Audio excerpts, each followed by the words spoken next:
पत्थर से ईंट चलाने, किसी ने ईंट चलाया तो पत्थर से जवाब दूंगी, ऐलान कर रही हूं। हमें गोली भी चलानी आती है, हमें सारे काम आते हैं, और जूते से इलेक्शन लड़ना आता है, इसका ऐलान करती हूं। और महाराज जी आपके हेडक्वार्टर से, मंदिर से ऐलान करती हूं, आपका आशीर्वाद लेती हूं। मेरे सभी सम्मानित साथियों का बहुत बहुत धन्यवाद करती हूं। एक छोटा सा निवेदन, और से कुछ दिन पहले भी इसी मंदिर में मेरा आना हुआ था, तो महाराज जी ने बड़े दिल खोलकर कहा था, विजयी भव। और महाराज जी पूछने लगे टिकट का क्या रहेगा? जी वो हाई कमांड देखेगा। बोले हम क्या देखेंगे फिर? बोले विजयी भव। तो जब टिकट का तो ऐलान उन्होंने खुद ही कर दिया था, इतनी बड़ी शक्ति है। मैं आज यहाँ पर गुर्जर समाज की इस पूरी सरदारी को नमन करती हूँ।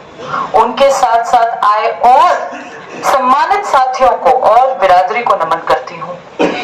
हमारे शहर के अध्यक्ष साथ आए हैं, सभी मौजूदा सरपंच बैठे हैं, एक सरपंच बैठे हैं। बड़ा लंबा सा मेरा परिचय दे रहे थे पूर्व के मंडल अध्यक्ष। मैं 2-3 बातें रखूंगी। हर व्यक्ति का काम करने का तरीका अलग होता है। हम जो पढ़ते लिखते आए हैं, महाराज जी अगर कहीं गलती हो जाए तो बताइएगा। कहते हैं गुर्जर समाज सबसे बड़ा पुजारी है और उससे बड़ा योद्धा है। जब ये ऐलान करके निकलता है तो कोई युद्ध नहीं हारता। आज आपके समक्ष आपको सेनापति बनाकर इस बच्चे ने सोचा है कि एक ऐसा राजनीतिक युद्ध लड़ना है जिसकी पहरेदारी पर पूरे राजस्थान की चर्चा और नजर है। जब कल टिकट का ऐलान हुआ तो एक पत्रिका ने लिखा, मैं मीडिया पत्रकारों जो यहां पर मौजूद हैं आपका बड़ा सम्मान करती हूं, लिखा गया कि भरतपुर की सबसे महत्वपूर्ण सीट पर एक 30 साल की बालिका को भाजपा ने उतारा। सबसे महत्वपूर्ण सीट पर, और भरतपुर तो वैसे भी राजाओं का गढ़ माना जाता है। तो महाराज जी आज आपके गढ़ से, आज आपके मंदिर से ये हम आश्वासन लेते हैं। कनवाड़ा को तो पिछली बार भी बता दिया गया था कि राजधानी माना जाता है, और आपके केंद्र स्थल को हेडक्वार्टर माना जाता है। जो चुनाव है जीते लड़े आपके द्वारा जाते हैं।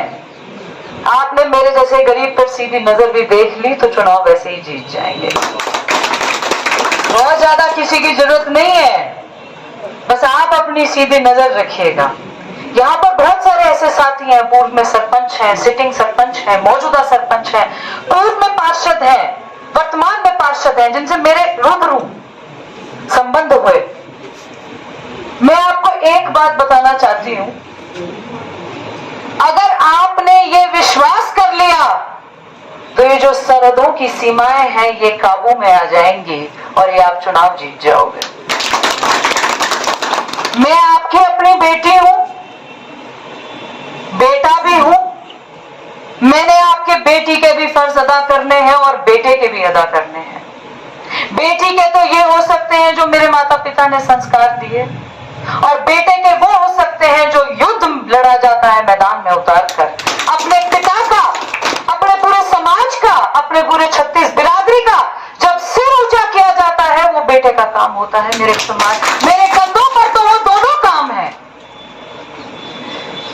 मैं आज आपको एक बात और बता दूं, राजनीतिक बातें नहीं करनी चाहिए मंदिर स्थल में, पर भाजपा सरकार बना रही है बड़ी मजबूती से,